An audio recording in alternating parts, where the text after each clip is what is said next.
Hello. Last week, we began what will be several, probably 2 month long sermon series on currencies. And I know that as soon as I say the word currencies, your mind immediately goes to money. But if you can recall, we talked about currencies last week in a much broader sense. We pointed out that the word currency comes from an Old English word from which we get the same word current, like a stream that flows and its currents. In other words, it comes from a word that means to flow and was only applied to money sometime in the late 1600s, early 1700s. Before that, it really just meant anything that flowed, and we made the point, along with the author Eric Law, that currencies, when it comes to what you value, could mean any number of things. It need not, and probably should not, primarily be connected to money. And so we said that we were going to talk about the different resources, the different gifts, the different blessings that a community might have that it should allow to flow so that those things might be a blessing to others. And so you don't only have the currency of money. That's probably the last thing you should consider. First, we said last week, you should consider the currency of relationships and the value that is found in the relationships between you and another and another and another, and the value that the community holds because of these loving relationships. Also, we talked about the currency of time and place, the currency of your time and your efforts and what you bring when you show up to a place, and then the currency of that place, whether it's a building or some piece of property, some space where people gather. There is value there, and you can share that with others who need those spaces. Also, we talked about the currency of gracious leadership, those who use their abilities and their personal strengths and their talents and their different competencies to create more life in a community, and how people who do not realize their full potential in that sphere aren't blessing the community with what they have been given, their natural abilities and talents, or their talents and abilities that they have honed over the years. Also, currency of wellness and health. And lastly, currency of money, which will be the final thing that we do talk about. By the time we talk about it, we will have come to realize that it really is just a detail, and it is not the primary thing to be sought. And Law makes the case that churches put the cart before the horse when they leap straight to talks about money, and it makes us obnoxious to other people because we live in a world where the talk immediately jumps to talk about money in the superficial, in a corporate setting or what have you, and it makes us look like that is primarily what we are about, and for some religious communities, sadly, that is the case. The Law argues that money becomes more or less an afterthought when the relationships of a community are deep and impactful, when the physical spaces of the community are put to good use, when a community is addressing the hard truths in the community, etc. So today I'd like to focus on a currency that is perhaps foundational, the currency of relationships, the value that a community finds in the ways that it shares life with one another and the bonds that are built there. After all, what else is a church supposed to be if not a network of loving relationships? The passage that we're going to consider today is found in the book of John, chapter 15, verses 1 through 16. And as we read this, I want you to consider this metaphor as it describes the kind of life that is generated in this sort of community. John chapter 15, verses 1 through 17. And it reads, I am the true vine, and my Father is the vine grower. He removes every branch in me that bears no fruit. Every branch that bears fruit, he prunes to make it bear more fruit. You have already been cleansed by the word that I have spoken to you. Abide in me as I abide in you. Just as the branch cannot bear fruit by itself unless it abides in the vine, neither can you unless you abide in me. I am the vine, and you are the branches. Those who abide in me and I in them bear much fruit, because apart from me you can do nothing. Whoever does not abide in me is thrown away like a branch and withers. Such branches are gathered, thrown into the fire, and burned. If you abide in me and my words abide in you, ask whatever you wish, and it will be done for you. My Father is glorified by this, that you bear much fruit and become my disciples. As the Father has loved me, so I have loved you. Abide in my love. If you keep my commandments, you will abide in my love, just as I have kept my Father's commandments. Abide in his love. I have said these things to you so that my joy may be in you and that your joy may be complete. This is my command, that you love one another as I have loved you. No one has greater love than this, to lay down one's life for one's friends. You are my friends if you do what I command you. I do not call you servants any longer, because the servant does not know what the master is doing, but I have called you friends because I have made known to you everything that I have heard from my Father. You did not choose me, but I chose you, and I appointed you to go and bear fruit, fruit that will be last, so that the Father will give you whatever you ask in my name. I am giving you these commands so that you may love one another. And there's a lot going on there, but what I want to focus on is the sort of intimate connections that those who are part of the same organism, the same body, the same, in this case, vine, find in one another. The sort of love that we find there, the sort of life that we find there. And I think that this time of pandemic has taught our church, Northwood Christian Church, a whole lot about who we fundamentally are and why we persist as a congregation.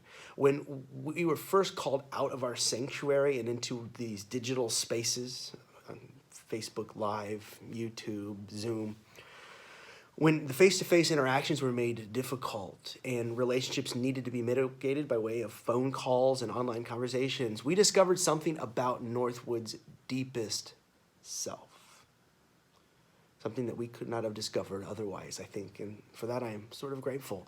But let me explain.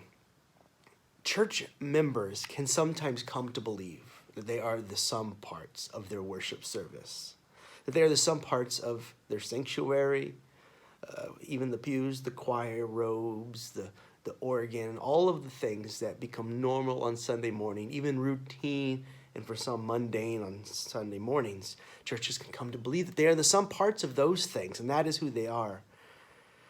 We can come to believe that churches are at rock bottom worship orders, worship styles, and the place where you pass the offering plate. So when somebody asks you to describe your church, what do you say?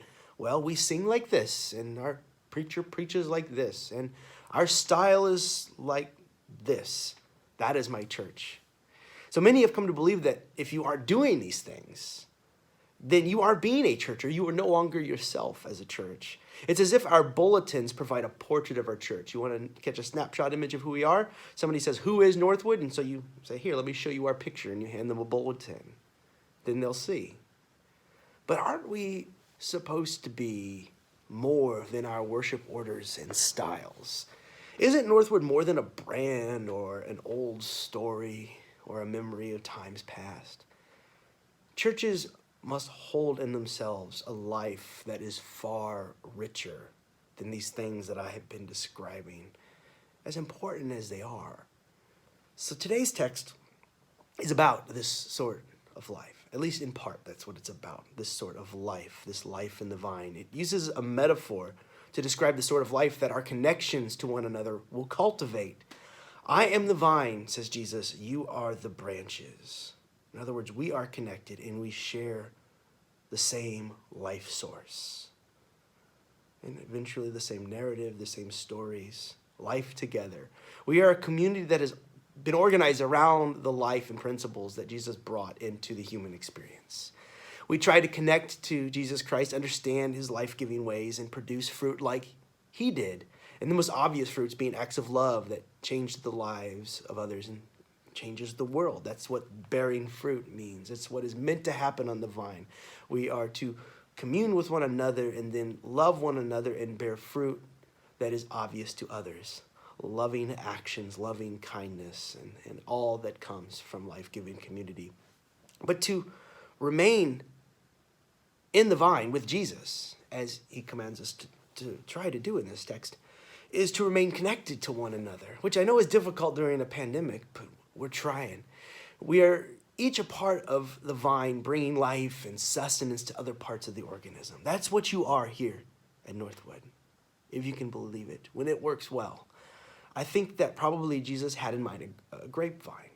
Probably that's where our mind should go with this metaphor. This would have been the most common form of nutritious vine in the area, and from it they would have pressed the grapes to make wine, and wine was what was drank and was consumed at the most sumptuous of feasts. So this is richness of life. Our mind is meant to go to life that is life. So picture this. You are the branches that bring this sort of life. You are. And you bring energy to the fruit that flourishes at the ends of this vine, those acts of love that we've been describing. You are. And the fruit is this metaphor for the love that is birthed into the world by a community that has been organized around the principles of Jesus. This is what a church primarily is. And this love might be made manifest in an act of compassion for a hungry person, or a listening ear that hears the voice of someone who is depressed. There are endless opportunities to produce fruits of love these days, especially during these times of isolation and loneliness. So this is what I hope the pandemic is teaching us, that when the distractions of worship order and right and proper ritual are stripped away, we might find ourselves, that we might discover that all Northwood has really at fundamental levels is each other. That is what Northwood is. Throw out the bulletin. Northwood is you. It is me. It is this communion, this interplay. And it is the story of our lives intersecting with one another. When somebody asks you, describe your church, describe us. Describe your friends. Describe those who you commune with. In this building sometimes, or throughout the course of the week by way of phone calls or emails or any form of interactions. Northwood are those organizing around the principles of Jesus with whom you live life with. So I'm grateful for this unique time in history, as difficult as it's been. If it had not happened, I'd have not spent nearly as much time in meaningful conversations with many of you. I've spoken longer with some of you than I ever had done on those Sunday mornings where our interaction can be described as a brief and passing hello and a handshake after or before a Sunday morning service. During this pandemic, we cannot hide behind superficiality. We must, even though we cannot meet face to face, meet heart to heart if we are to remain a church. We must find ways of talking to one another, of connecting if we are to remain a vibrant church community. Our relationships must grow and deepen, and they are, and they must continue to do so. This currency is foundational. This is before we talk about any other asset.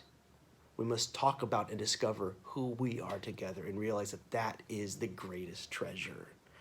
And this sort of life described poetically in the last verses of today's reading is something I'd like to focus on. Here is what life in the vine is supposed to look like. Jesus says, "This is my commandment, that you love one another as I have loved you. No one has greater love than this, to lay down one's life for one's friends." To lay down one's life for one's friends. This is love. He goes on, "You are my friends if you do what I command you," acts of love. "I do not call you servants any longer, because a servant does not know what the master is doing. I have called you friends, because I have made known to you everything that I have heard from my Father." Sharing of intimate information.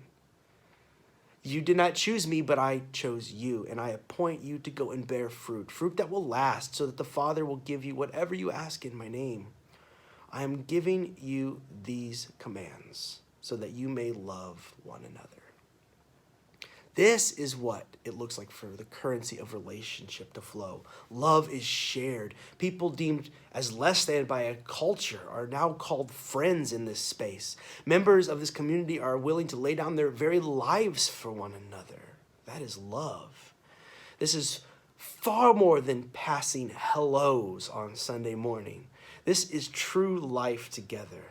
This is not life where you see them on Sunday morning, a week passes, and then you see them again 52 times a year, if you're lucky. True life together. This is a community that is rich in terms of deep relationships. You can strip away the church building, the music, the worship order, and everything else, and you will still be left with a church. You cannot shake this, for the church is comprised of far more than stained glass and choir lofts. Boy, don't we know it during this pandemic, when our whole worship order has been upended. We have no bulletins. We have no church pews.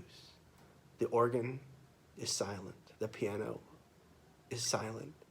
We've been reduced to the relational connections that we've built over the years and nothing more. And it's sad that I say reduced, because at first maybe that's how it felt.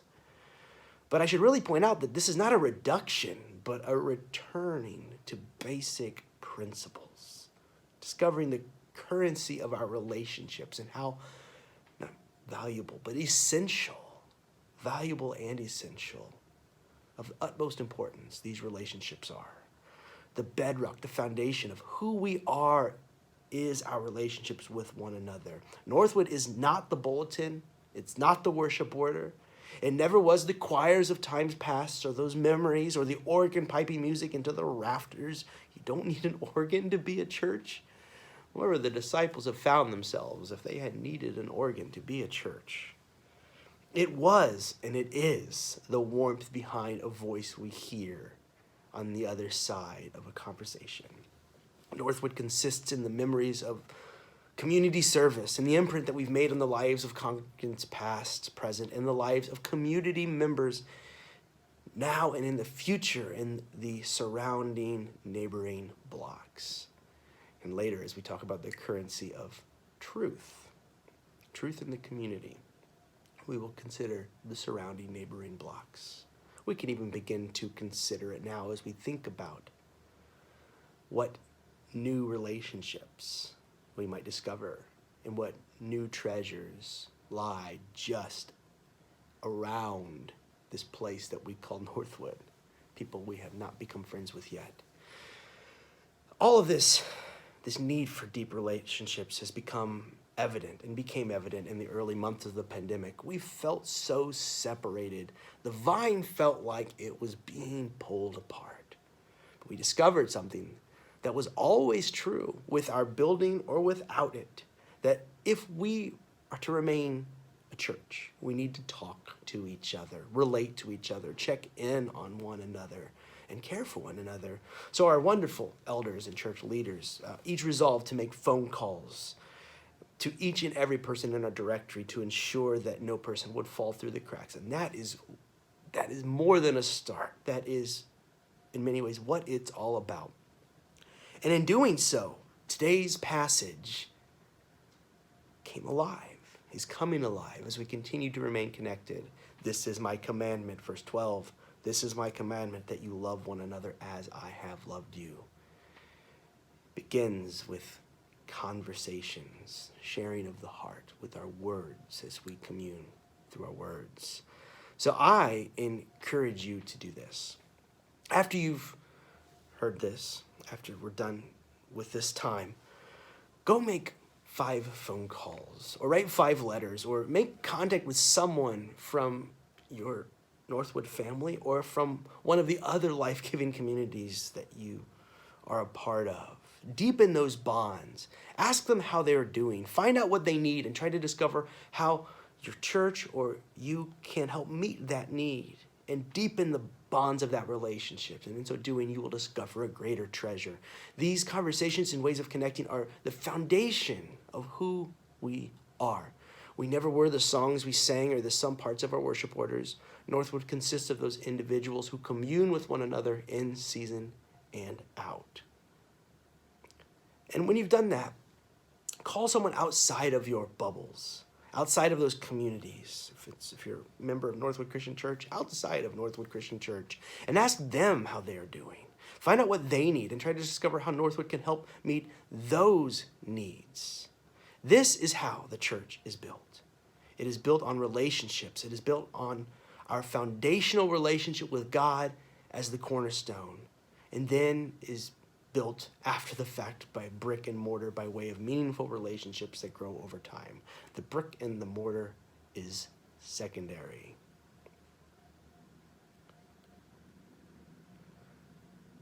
Church never was about the hymn, the sermon, the offering plate. Church is what happens when a group of people gather together in the name of Jesus and are held together by the love that they bear for one another. So who is Northwood? Are we a church in this sense? I think so. But our love must deepen and others must be invited to become a part of this vine. So let's go to church. But wait, we can't.